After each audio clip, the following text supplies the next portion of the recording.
So spending time at the DMV this morning reminded me of a show I saw one time where they're talking about the organizations, specifically the organization of the church, but it can be applied to pretty much any organization. Is the organization is born, and in its youth, it has lots of energy and creativity, even spontaneity, and it grows exponentially because of that. And then after it's growing, eventually it gets to a point where it has to standardize, and then the standardization creates consistency, but growth slows down. And then eventually the growth becomes big enough and the standardization becomes big enough that you kind of get the fat, slow organization that's full of bureaucracy and red tape. And then the organization starts to die.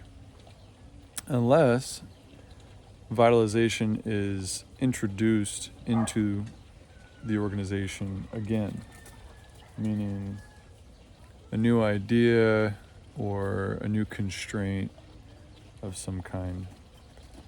And in the show that I watched, this is in reference to the church and how kind of bureaucracy gets in the way, but it's all of our responsibility to introduce new youth back into the church, maybe through kind of the disruption theory of business, but it could be done in lots of different ways. But the general idea is that standardization creates consistency, safety, but constraint breeds creativity. And you need both, and people serve different functions within the organization. And I think in the case of the church, the innovation and creativity comes from the grassroots base, trying to figure things out, and the leadership, in my opinion, is generally open to good ideas, new ideas. But here's the strange thing about this that I've been thinking about, is that we have a stewardship, we have a responsibility, and we're doing the best we can to build the kingdom of God in safe and healthy ways. And I've worked for small companies, 1, 5 people, and large companies of thousands or hundreds of thousands of people. And in a company environment, you're always concerned for your job, for your position. And in the church, the grassroots, quote unquote, employees, because we're not employees, but we act like we are. The grassroots members of the church act like we're employed and we could possibly lose our job. And we oftentimes operate in this space of fear when there's no reason to. And I don't know if it's fear. I think sometimes it's respect, sometimes it's love. But I think if we really understood how much the Lord trusts us to work some of these things out for ourselves, we would be thinking much more creatively with much more innovation. My habit is to think to myself, if I was going to do this from scratch, how would I want it to be done? And that has brought a lot of good ideas to my mind, some of which have worked out pretty well and some of them haven't, but it's the ideas that are important, not whether or not they work necessarily. Because as long as you're innovating and thinking through these things, then you're going to hit a good idea eventually. But what is not good is the idea that we need to maintain tradition for tradition's sake. What is not good is the idea that we need to protect that old way of doing things for some reason. Whether it's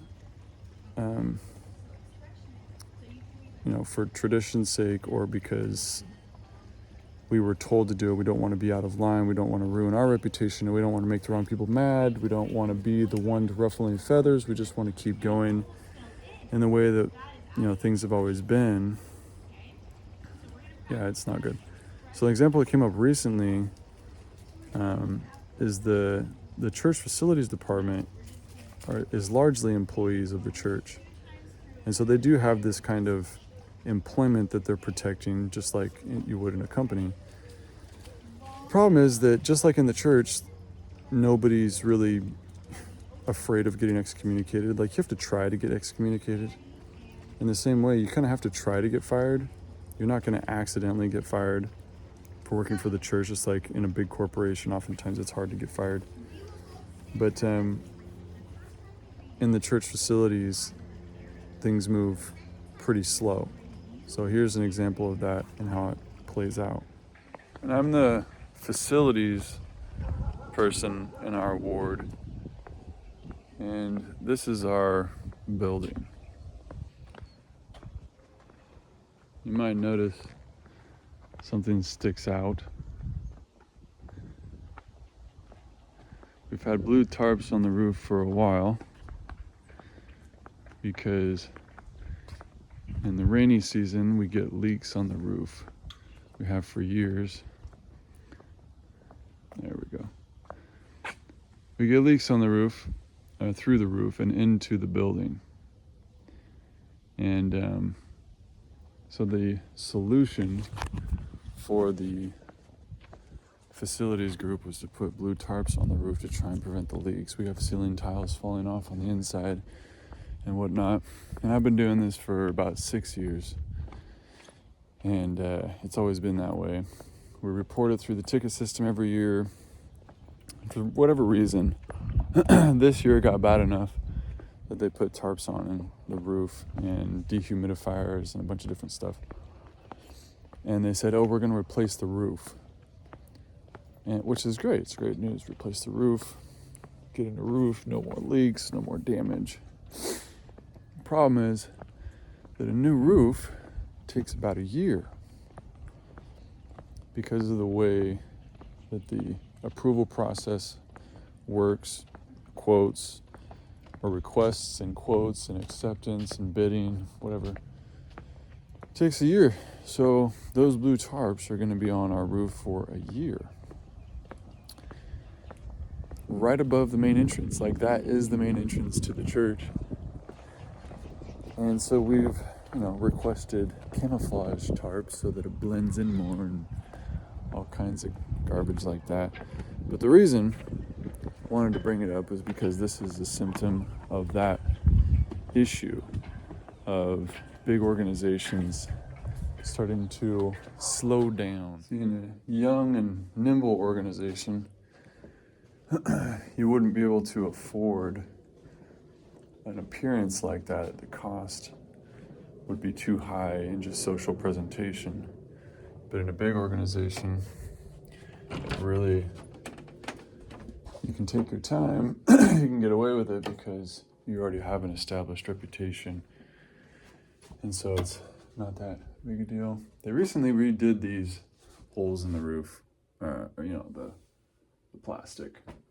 So it looks a little bit better. It used to have blue masking tape up there. But because the church is so big and you have to be so careful, and the liabilities and the policies and all the procedures and stuff you have to follow, it takes a long time to get stuff like this done.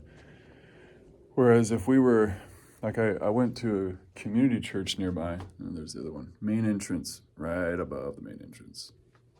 It's great. So there was a community church that I went to for about a year, and they had a similar issue.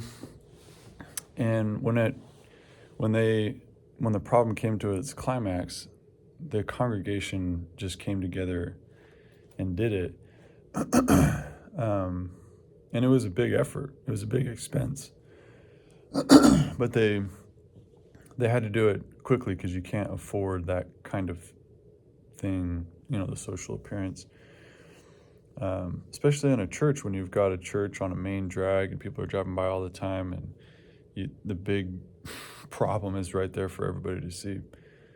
But the point being that you need to inject revitalization, creativity into the organization. It's not going to naturally get the reformation it needs from the leadership, or at least that's pretty rare. It does happen, but it's pretty rare. Typically it comes from the grassroots base, or the organization just dies out, becomes a Circuit City or a Macy's or something, because they don't take disruption theory factors into account. And people like to say they rest on their laurels and stuff. I don't think that's it. Honestly, I think it's fear. I think they're just afraid to take risks because the disruption factor in their personal lives is much scarier than the disruption factor for the large organization. So all that to say that we have been given a stewardship, and the Lord trusts us to know how to push the boundaries of innovation in this area of our stewardship. And that we shouldn't be afraid to present new ideas, even challenging ideas, even push back on some of these traditions to try and help things move in a more, I'm tempted to use the word progressive, in a more efficient way that feels more like a revitalization of a kind of foundational youth. And, it's kind of like Martin Harris, when he was invited to come back to Utah, there was a couple missionaries that visited him, and not come back, but to go to Utah. And the missionaries were talking about, the Wild West, and Martin Harris said, yeah, I'm interested in going to Utah because you guys have that youthful spirit that Joseph Smith had in the church, that kind of crazy, adventurous, let's figure things out spirit, not this kind of red tape bureaucracy spirit that the church sometimes gets bogged down in. So, something to think about.